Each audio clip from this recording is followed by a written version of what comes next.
नमस्कार, स्वागत है आपका एएनबी न्यूज में। आप देख रहे हैं मध्य भारत और मैं हूं आपके साथ सदफ फातिमा। बुलेटिन की शुरुआत करेंगे। मध्य प्रदेश के मुख्यमंत्री मोहन यादव ने महात्मा गांधी की पुण्यतिथि पर इंडिया क्लब स्थित गांधी प्रतिमा पर पुष्पांजलि अर्पित की है। मुख्यमंत्री मोहन यादव ने कहा कि आज जापान में कोबे नामक शहर में बापू की पुण्यतिथि पर हमने उन्हें पुष्पांजलि अर्पित की। महात्मा गांधी के जीवन ने अहिंसा, स्वतंत्रता, मानवता के गुणों से भारतीय लोगों के लिए मार्ग प्रशस्त किया है। बापू का जीवन हमेशा हमारे लिए आदर्श रहेगा।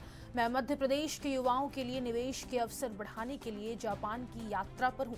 मुझे संतोष है कि प्रधानमंत्री मोदी के नेतृत्व में जापान सहित सभी देशों का भारत के प्रति झुकाव बढ़ रहा है। यह राज्य सरकारों की जिम्मेदारी है कि वे अब यहां औद्योगिक निवेश बढ़ाएं, ताकि न केवल हमारी जीडीपी बढ़े बल्कि युवाओं को रोजगार भी मिले।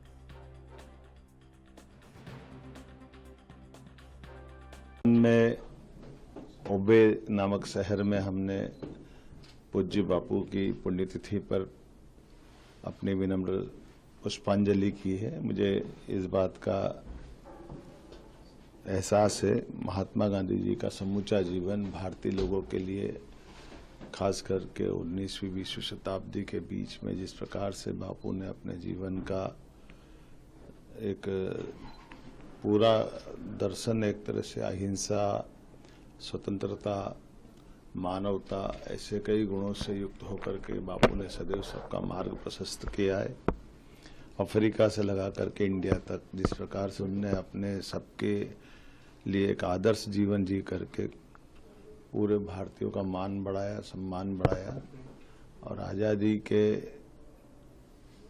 लिए जिस प्रकार से अंग्रेजों से उन्होंने संघर्ष किया है। आइंस्टीन ने सही कहा था कि दुनिया आश्चर्य करेगी कि दुबले पतले, इतने एक प्रकार से थोड़ा क्रशकाय शरीर लेकिन विराट व्यक्तित्व के धनी, जिनका मन का इरादा हिमालय की एवरेस्ट चट्टान से। मध्य प्रदेश के मुख्यमंत्री मोहन यादव ने कहा कि आज मैं अपने भारतीय मित्रों से मिलने कोबे गया और उन्हें ग्लोबल इन्वेस्टर समिट में आमंत्रित भी किया। हमें संतोष है कि हमारे भारतीयों ने अलग अलग क्षेत्रों में अपना नाम बनाया है। बदलते दौर में प्रधानमंत्री मोदी के नेतृत्व में सभी सरकारें भारत की बढ़ती आर्थिक ताकत में अहम भूमिका निभा रही है। ऐसे में निवेश अवसरों के लिए भारत दुनिया में आकर्षण का केंद्र बन गया है। मुझे संतोष है कि मध्य प्रदेश सरकार सभी क्षेत्रों में सबसे आकर्षक नीतियां बना रही है। यहाँ कोबे में मैं अपने भरतवंशी मित्रों से मिलने आया हूँ और ग्लोबल इन्वेस्टर समिट का हमने निमंत्रण भी दिया और उनका अभिनंदन भी किया है। मुझे इस बात का संतोष है कि भारतीय मित्रों ने अपने भारत से आकर के यहाँ आकर अपना एक मुकाम बनाया। अलग अलग क्षेत्रों में सब अपना न केवल स्वतंत्रता पूर्वक अपना व्यवसाय कर रहे हैं बल्कि भारतीयों का मान सम्मान भी बढ़ा रहे हैं। मेरी अपनी ओर से आप सबका वंदन, अभिनंदन। बदलते दौर में अपने देश में यशस्वी प्रधानमंत्री के नेतृत्व में सभी सरकारें भारत के अंदर भारत की बढ़ती आर्थिक ताकत में एक बड़ा रोल अदा कर रही है। ऐसे में निवेश की बड़ी संभावनाओं को लेकर के भारत दुनिया के आकर्षण का केंद्र बना है, जहां पर हर सेक्टर में अलग अलग प्रकार से निवेश की राज्य पॉलिसी बना रहा है। मुझे इस बात का संतोष है, मध्य प्रदेश सरकार सबसे आकर्षक पॉलिसियां सभी क्षेत्रों में बना रही है। एक तरफ मध्य प्रदेश वो राज्य है जहां हीरे भी मिल रहे हैं खदान में, तो सोना भी मिल रहा है, लोहा भी मिल रहा है, तो एल्यूमिनियम भी मिल रहा है। मैग्नीशियम से लगा करके सभी सेक्टर के बाद हम मान के चले रेडीमेड गारमेंट्स का और टूरिज्म का, हेल्थ का, एजुकेशन का, आईटी का, स्पेस टेक्नोलॉजी तक में मध्य प्रदेश ने अपनी बहुत अलग अलग प्रकार की पॉलिसियों को लेकर के निवेश के सभी क्षेत्र में बड़ी संभावनाओं पे काम कर रहा है। और मुझे इस बात का संतोष है कि रीजनल इंडस्ट्री कॉन्क्लेव के बाद जब हम ग्लोबल इन्वेस्टर समिट कर रहे हैं तो ऐसे में पूरी दुनिया से बहुत अच्छे बड़े बड़े प्रस्ताव भी आ रहे हैं। और दुनिया का कौन सा ऐसा बड़ी शख्सियत बची है जो मध्य प्रदेश में इन्वेस्टमेंट करने से इच्छा नहीं रख रही। मुझे इस बात का संतोष है, कल जापान में जब हम थे तो यहाँ के बड़े बड़े उद्योगपतियों ने कल भी रुचि बताई और मैं सबको आमंत्रित करता हूँ, और केवल निवेश के लिए नहीं, मध्य प्रदेश से मित्रता करने की।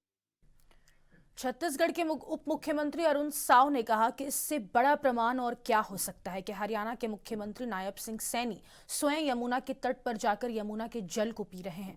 इससे यह प्रमाणित होता है कि कांग्रेस और आप कितनी झूठी है। ये कभी एक हो जाते हैं तो कभी एक दूसरे के खिलाफ बोलते हैं।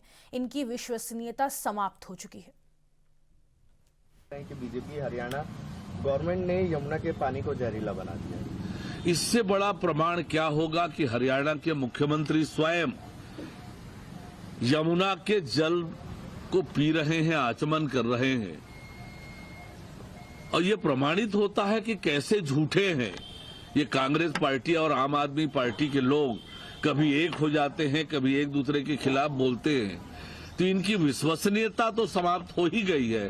ये कितने बड़े झूठे हैं ये बार बार प्रमाणित हुआ है। दिल्ली चुनाव में मतदान की तारीख जैसे जैसे पास आ रही है, चुनाव प्रचार तेज होता जा रहा है। दक्षिण दिल्ली सहित अन्य विधानसभाओं में चुनाव प्रचार की कमान संभाल रहे पूर्व गृह मंत्री डॉक्टर नरोत्तम मिश्रा ने धुआंधार प्रचार कर भाजपा की स्थिति मजबूत कर दी है। आज उन्होंने राजेंद्र नगर विधानसभा में भाजपा प्रत्याशी उमंग बजाज के समर्थन में एक विशाल सभा को संबोधित कर कांग्रेस और आम आदमी पार्टी पर जमकर निशाना साधा।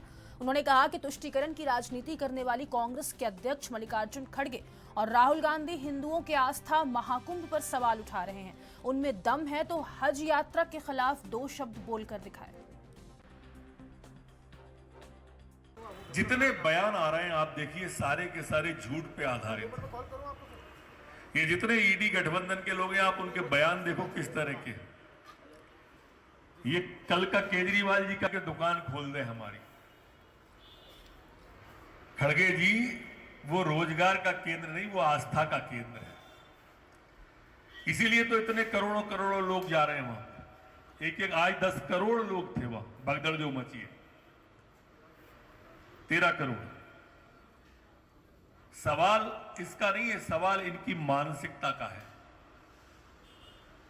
ये खड़गे जी जिस प्रदेश से आते हैं, कर्नाटक से, वहां कांग्रेस की सरकार है। कभी बताएं कि कितने रोजगार दे दिए वहां?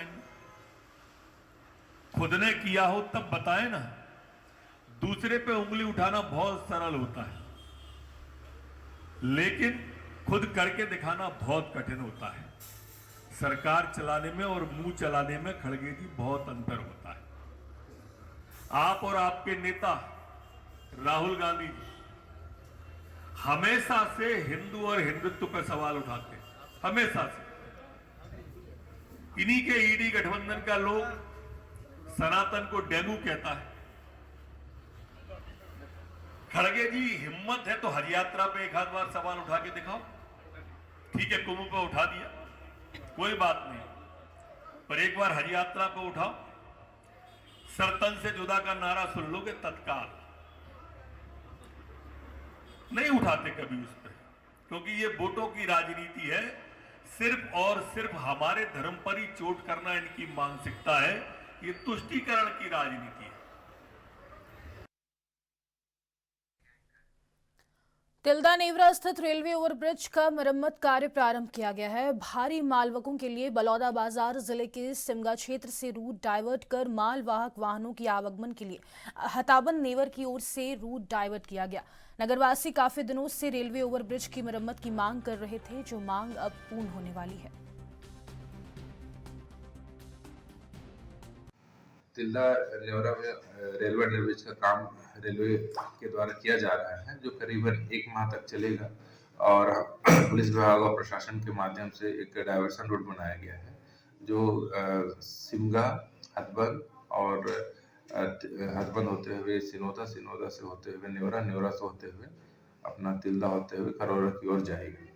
तो खासकर जितने भी बड़ी वाहन हैं वहाँ पे दिए गए स्टाफ उनकी बात माने और असुविधा से बचें। छत्तीसगढ़ की रायपुर पुलिस ने कार्रवाई करते हुए आउटर कॉलोनियों में छापा मारा है। इस दौरान पुलिस ने बड़ी संख्या में निवासरत बाहरी लोगों की पहचान की है। बिना किसी सूचना के रायपुर में अलग अलग राज्यों और विदेश से आकर असंवैधानिक तरीके से बसे लोगों की पहचान की गई है, जिनमें Paschim Bangal, Assam, UP, Jammu Kashmir, Rajasthan, north east के लोग शामिल हैं। पुलिस ने शहर के आउटर कॉलोनी में अभियान चलाया है। इस दौरान 2000 से अधिक लोगों को पुलिस लाइन ग्राउंड लाया गया। वहीं इस दौरान भारी संख्या में पुलिस बल भी तैनात रहा।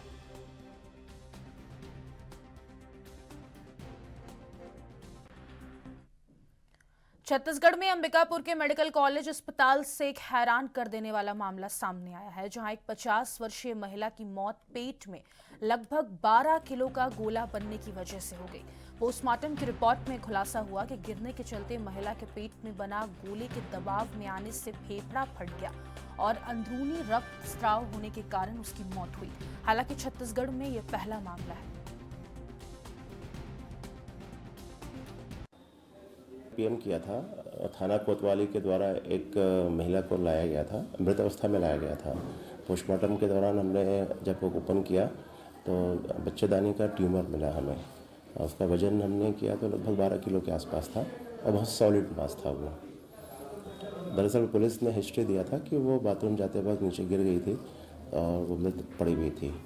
तो जब हमने पीएम किया तो उसके थोरेसिक कैविटी में ब्लड भरा हुआ था। दरअसल फेफड़े के रप्चर होने की वजह से वो रक्त का स्राव हुआ था। मे भी ऐसा हो सकता है कि वो पैर पे करके गिरी हो और वो ट्यूमर का जो वजन है, उसका जो इम्पैक्ट है, वो डायफ्राम के थ्रू लंग में इम्पैक्ट हुआ और फटा और उससे रक्तस्राव हुआ।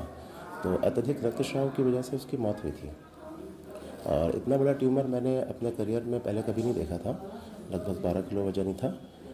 हमने उसका हिस्टोपैथोलॉजी टेस्ट करवाया था तो उसमें कैंसरस ग्रोथ के एविडेंस नहीं मिले थे, तो वो असामान्य ट्यूमर था वो।